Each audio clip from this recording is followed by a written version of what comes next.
Bonjour à toutes et à tous, c'est Romain Dobry de la salle des marchés de Bourse Direct pour notre brief et analyse graphique. Nous sommes le jeudi 18 janvier, il est 18h48, un petit peu plus tard aujourd'hui, pas mal de choses dans la journée. Mais c'est intéressant de voir la réaction de différents indices, notamment le Nasdaq 100 qui vient de former un nouveau plus haut historique symbolique d'un point en séance.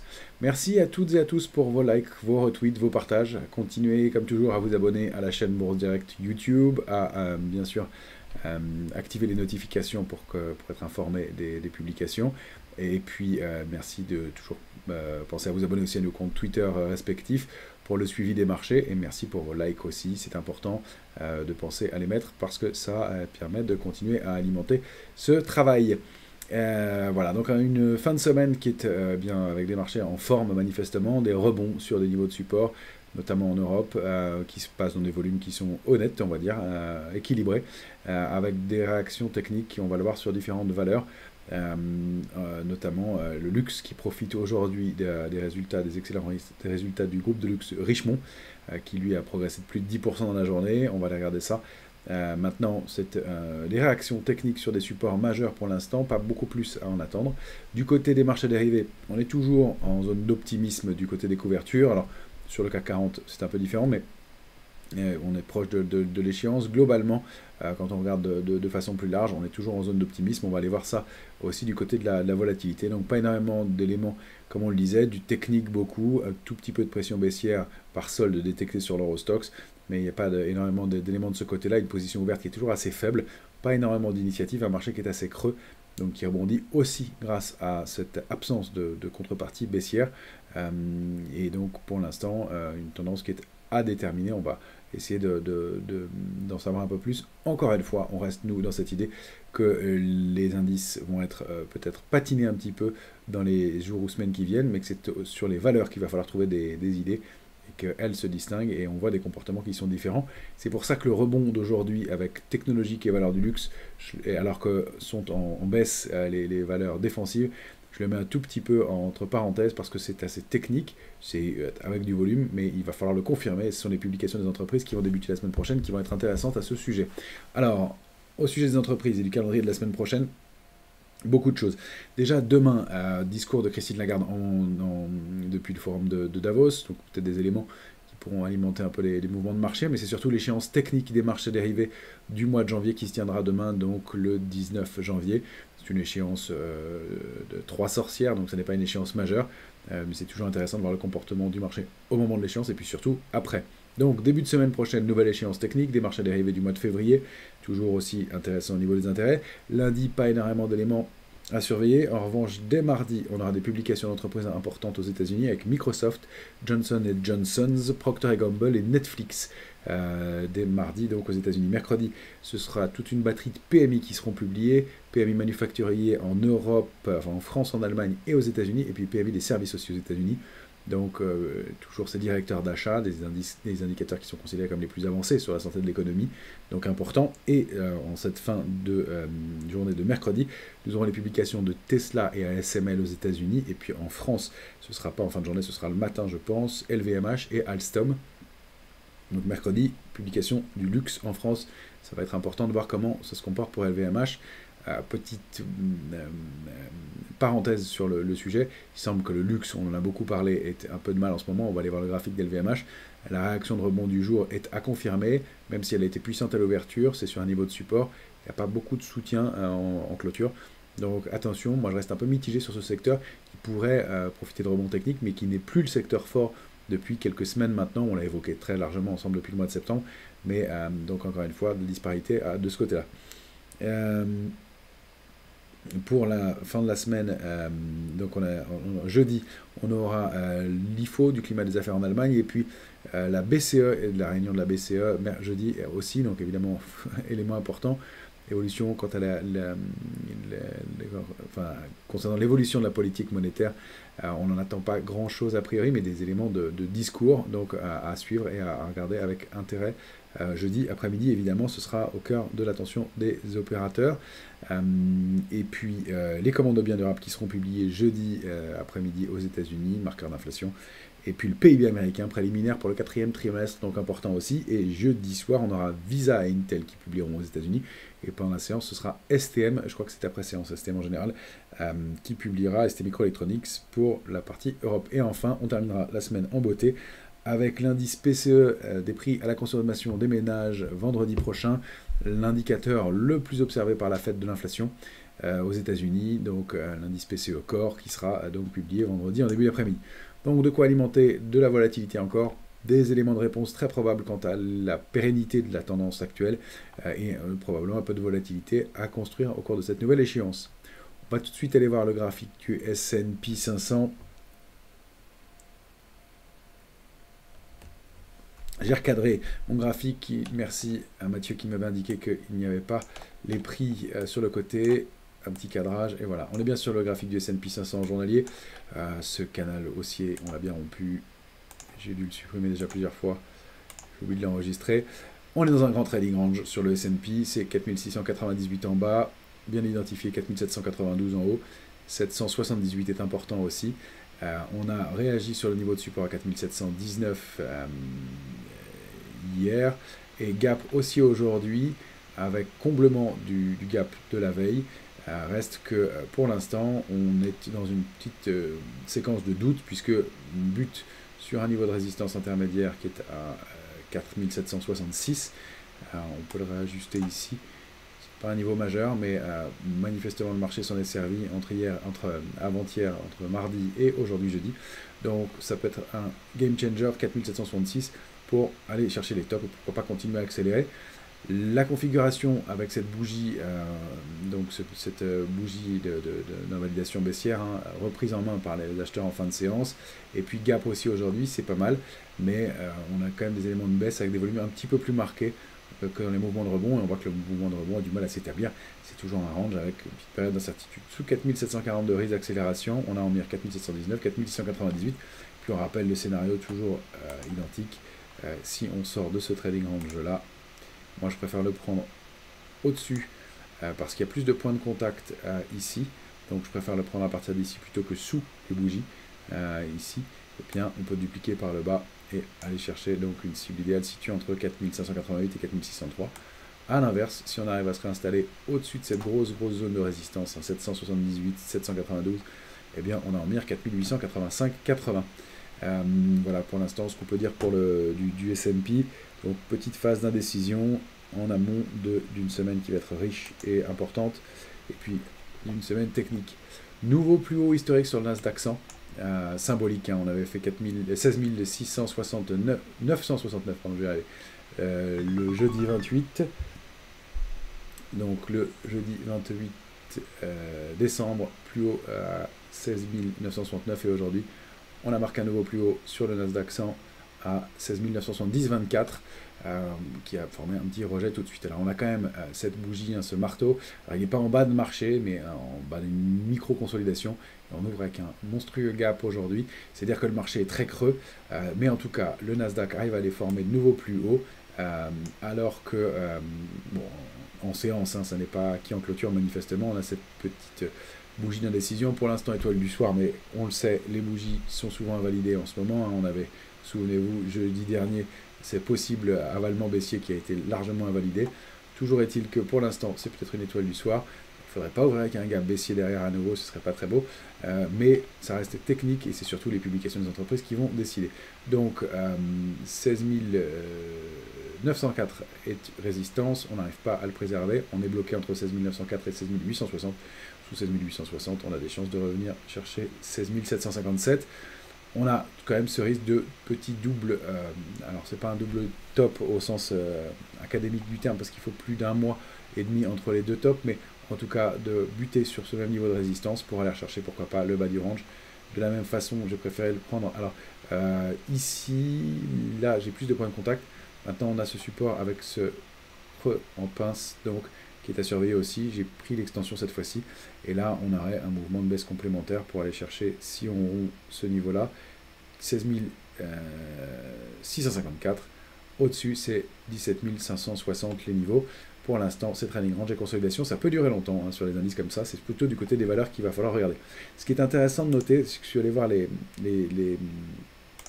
GAFAM individuellement, les 7 magnifiques, comme on les appelle, individuellement, pour voir le record du Nasdaq 100. Et regardez, Alphabet, on va dézoomer en hebdomadaire.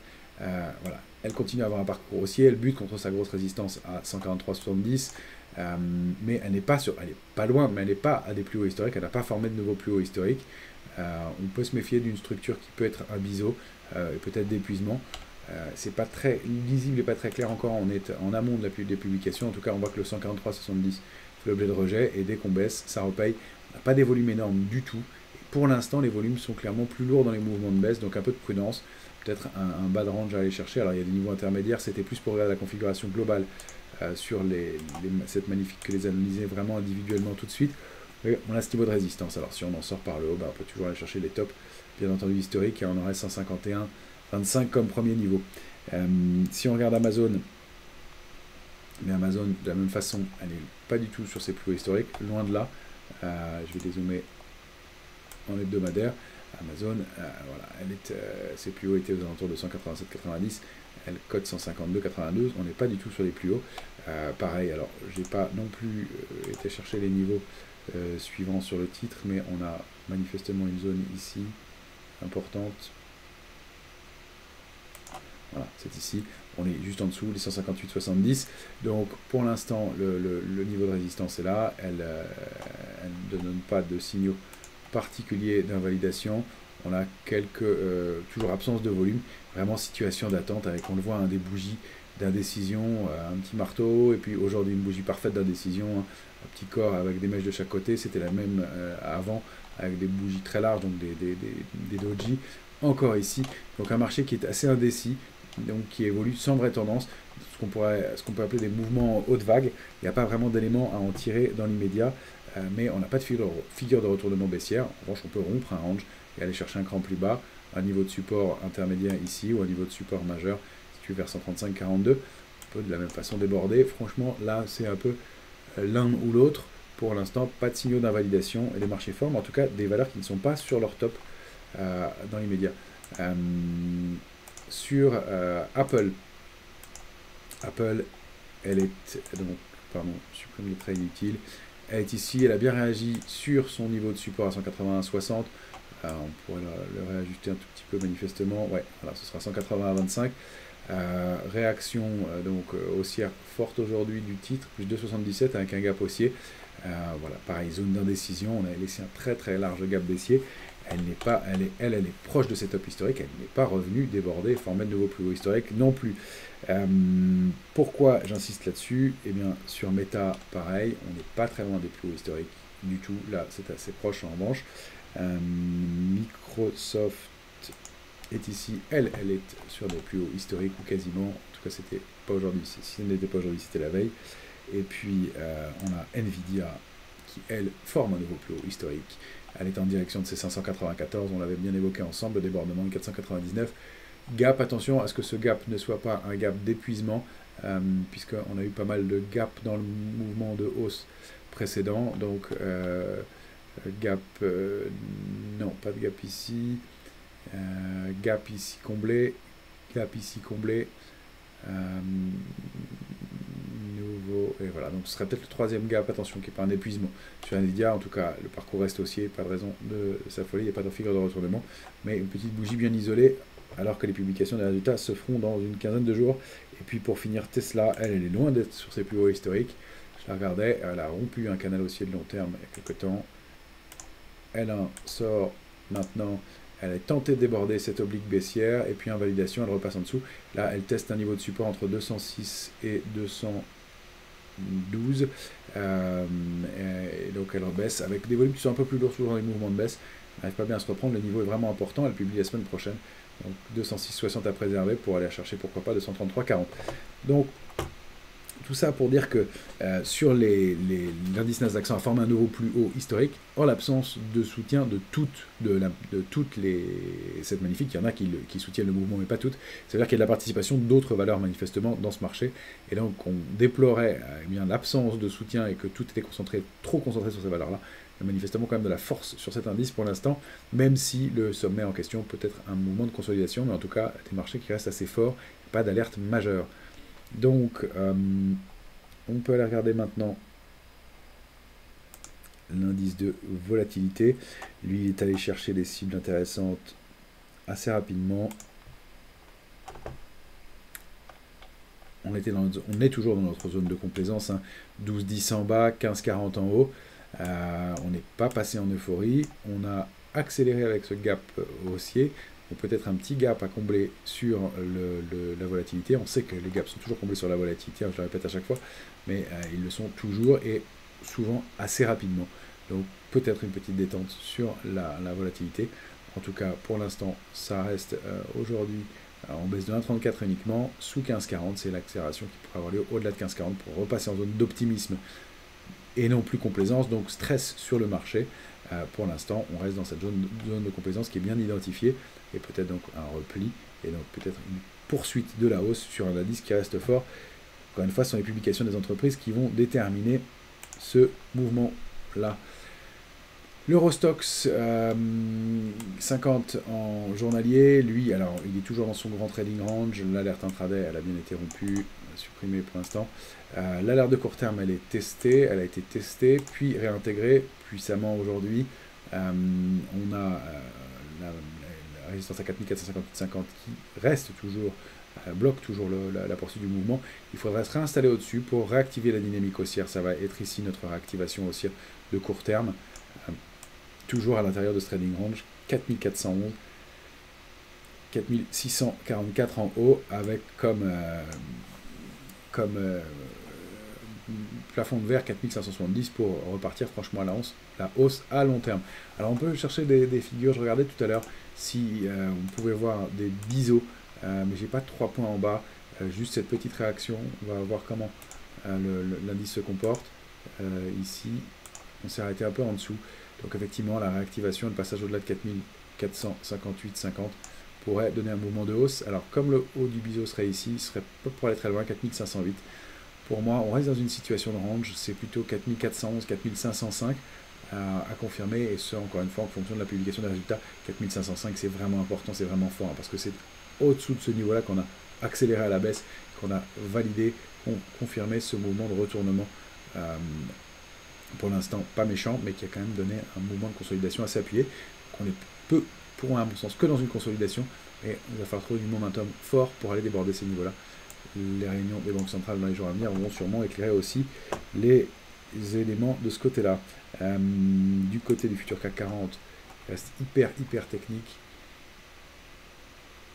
On a évoqué ensemble, alors j'ai trouvé un petit canal baissier, mais encore une fois, il est testé 2 fois en haut, 2 fois en bas, donc je préfère pour l'instant le mettre entre parenthèses.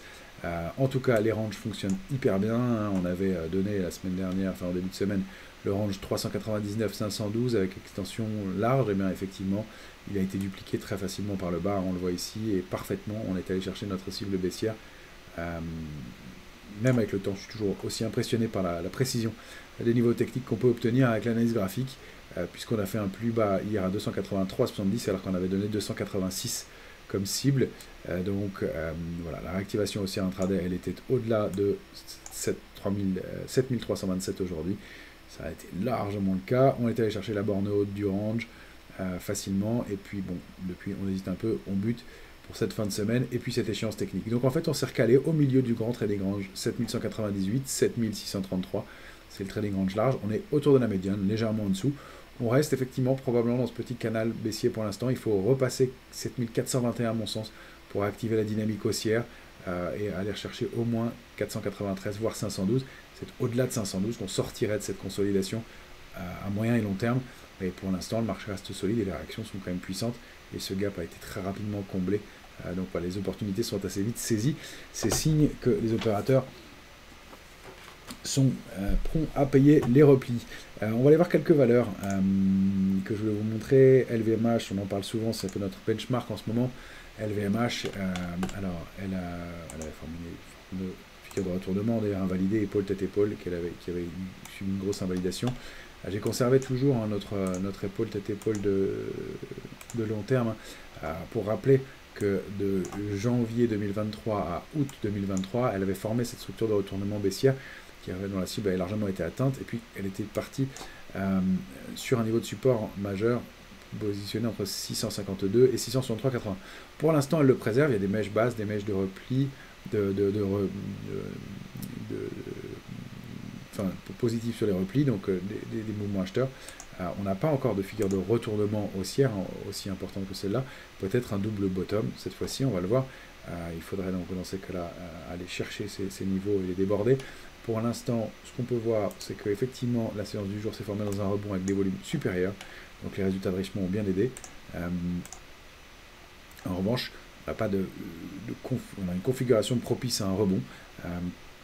Pas de figure de retournement, on manque un peu de divergence aussi sur le titre, et on a quand même eu des mouvements assez violents en séance, puisque on finit quand même en hausse de 2,47%, mais on avait été bien plus haut dès l'ouverture, et le gap qu'on avait laissé ouvert a tout de suite été comblé.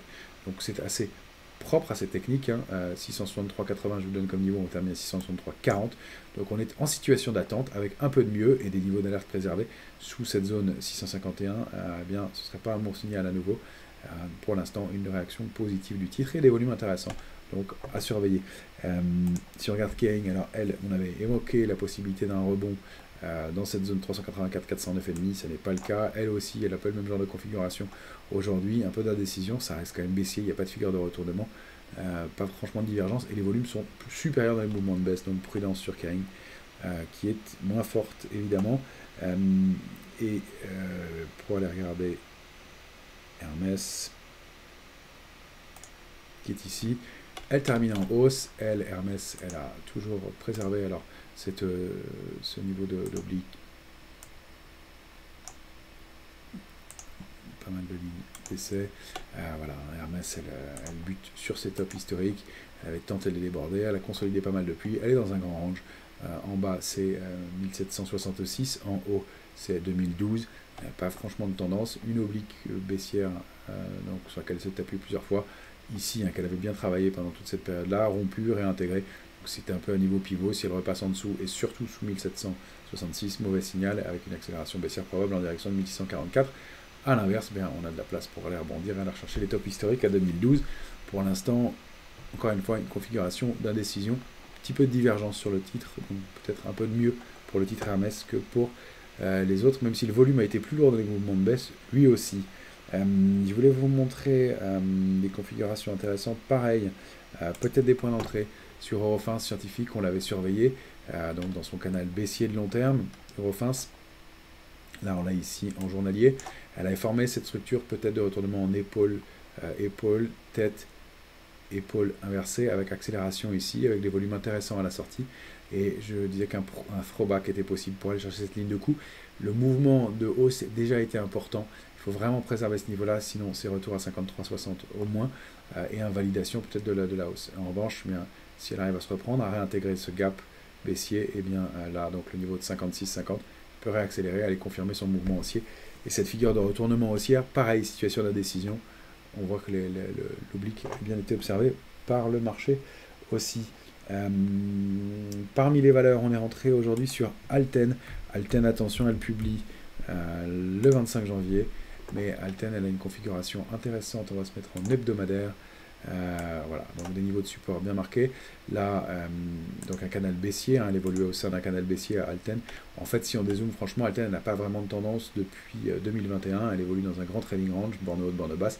Là, elle n'était pas allée chercher la borne basse du range, elle s'est arrêtée à 110,30, elle a bien rebondi, puis elle est sortie du canal baissier au sein duquel elle évoluait de façon très harmonieuse depuis mai dernier. Elle en est sortie puissamment, elle a consolidé, réaccéléré à la hausse.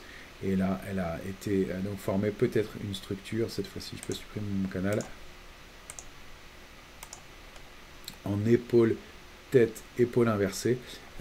Les volumes sont intéressants depuis quelques jours sur la valeur. J'enlève mon pourcentage, mais la ligne de coup se situe donc ici. Si on arrive à déborder ce niveau et cette ligne de coup, donc située entre 138,30 et 140,10, eh bien la première cible, première zone cible, c'est 154,90, 159,60, et pourquoi pas l'extension en direction de 171, si elle confirme et qu'elle déborde la ligne de coup ici, et la résistance majeure à 140,10. Pour l'instant, les volumes sont intéressants depuis 2 jours, ils sont un peu plus lourds dans le rebond qu'on vient d'observer. On n'insistera pas sous cette oblique et donc sous ce support à 126,50. Ça invaliderait la structure de retournement haussière et un probable retour à 122 au moins. Quelle autre valeur j'avais regardé pour vous? Katana. Katana, on est rentré un dossier fondamentalement qui a pas mal baissé, qui est manifestement de façon fondamentale assez solide. Elle a réagi sur un gros niveau de support. Hein. Alors déjà cette oblique, triple appui ici, hein, en juillet 21, en septembre 2022, en octobre 2022, et puis le 8 janvier dernier sur cette oblique. Alors elle est dans pour l'instant un mouvement sans tendance, mais une configuration donc intéressante à surveiller. Un niveau de support majeur qu'elle a préservé à 4,91, une résistance pour l'instant qu'elle n'a pas débordé à 5,71, et en zoomant un petit peu sur le titre, on voit qu'elle avait bien rebondi sur la borne basse, elle a consolidé un peu, puis aujourd'hui elle réagit bien, avec des volumes qui ont été intéressants aussi et soutenus, et c'est un titre qui manifestement fondamentalement est sous-valorisé. Je fais un clin d'œil à notre ami Eric Lewin qui a fait une petite vidéo sur la valeur, alerte déclenchée, pour indiquer justement qu'elle était intéressante et peut-être sous-valorisée. Donc un titre à regarder, Trading Range, donc ces niveaux à déborder pour aller chercher des résistances à 6,66 et puis 6,91 et pourquoi pas le haut de son range ici à 7,51. En tout cas un niveau d'entrée, un ratio risque-rendement qui sont intéressants. Nous on a choisi de rentrer dessus. Je voulais vous montrer aussi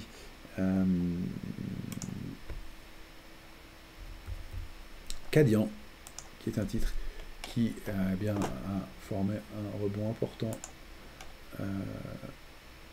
depuis plusieurs semaines. Elle consolide donc sous une oblique, voilà, pas non confirmée, mais pareil, elle remonte avec des volumes qui sont intéressants. Elle se remet à légèrement surperformer, elle est à 2 doigts de donner un signal d'achat, donc il faut déborder cette résistance à 19,70 pour confirmer cette structure haussière et puis aller chercher des extensions en direction de 20,60, pourquoi pas.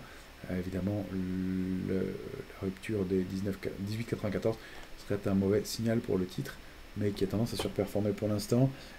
Parmi les autres valeurs qu'on surveillait, il y a Nexans qui réagit bien aussi sur des niveaux de support. Nexans, alors, différents canaux. On va la regarder en hebdomadaire. Pareil, hein, elle avait cette oblique de long terme sur laquelle elle s'était appuyée plusieurs fois, elle était passée en dessous, elle vient de se réappuyer dessus, elle rebondit avec des volumes qui sont assez intéressants et elle tente de réintégrer l'ancien canal haussier de long terme. Elle est pour l'instant installée au-dessus. On a peut-être une figure de retournement haussière en épaule, tête-épaule, alors un peu biscornue, c'est pour ça que je ne l'ai pas trop tracé, mais en tout cas elle déborde ce niveau de résistance à 82,70 avec un peu de volume, donc ça laisse de la place pour le titre pour aller chercher bien ce niveau de résistance intermédiaire 93-95, pourquoi pas. Et puis c'est top situé aux alentours de 98,20, un titre qui manifestement retrouve un peu d'intérêt de la part des opérateurs. Je vais vous montrer, alors pareil pour traduire un peu l'indécision du moment, un ETF sur lequel qu'on avait observé, c'était le tracker des ressources de base, hein, donc toutes les valeurs minières. L'ETF a rebondi sur un niveau de support majeur à 78,44, il a accéléré, il a débordé cette ligne de tendance baissière sous laquelle il évoluait jusqu'au mois de novembre, et puis il a été formé un petit biseau, je vous l'avais signalé en vous disant que c'était peut-être pas le moment de rentrer tout de suite, maintenant qu'il a été bien validé, et il est allé se réappuyer sur cette oblique, donc avec un gap baissier certes, mais peut-être un point d'entrée à surveiller, donc on n'a pas de signal de retournement, mais un niveau technique, un niveau important dans cette zone de range, donc situé aux alentours de 84,30, avec à mon sens un actif donc du côté des minières, les ressources de base, et l'ETF c'est le Lyxor STX BARE code BRES à surveiller. Peut-être, encore une fois, pas de signe de retournement, mais des niveaux à surveiller avec un peu d'épuisement et puis des volumes qui se sont, dans le mouvement de baisse, épuisés au fur et à mesure de la baisse. C'est peut-être un signal de fin du mouvement de baisse, en tout cas, à surveiller, à regarder. Un autre ETF que je voulais vous montrer, c'est le secteur des technologiques qui rebondit bien. Alors lui aussi, pendant que je le surveille, il a pas mal réagi. Après une consolidation, on va se mettre en hebdomadaire. Voilà. Donc un parcours aussi intéressant, une consolidation propre pour aller chercher un niveau de support à 82,76 et puis une réaction quand on revient en journalier importante aujourd'hui. Pareil, sur fond de bonne publication sur les technologiques et donc à confirmer, mais on a quand même ce gap haussier, les volumes qui ne sont pas extraordinaires mais c'est toujours à surveiller, et donc une possible réactivation haussière sur un secteur qui redevient fort depuis quelques semaines maintenant, depuis le mois d'octobre, et donc peut-être des choses à faire de ce côté-là. Voilà, pas mal de choses pour cette fin de semaine, des éléments à regarder, encore une fois du stop picking, on essaye de trouver des titres qui sont intéressants, toujours de l'activité du côté des small caps, encore une fois regarder les palmarès et puis diminuer l'exposition parce que ça va assez vite en pourcentage, mais des choses à faire de ce côté-là aussi. Alors, un marché qui va être vraiment probablement et qui va prendre sa décision dans les semaines, dans les 10 à 15 jours qui viennent, quant à une poursuite haussière ou continuer à stabiliser. Je ne vois pas de drame baissier dans les jours qui viennent, mais peut-être un peu de range sur les indices. En revanche, beaucoup de choses à faire sur les valeurs. Excellente fin de semaine à toutes et à tous.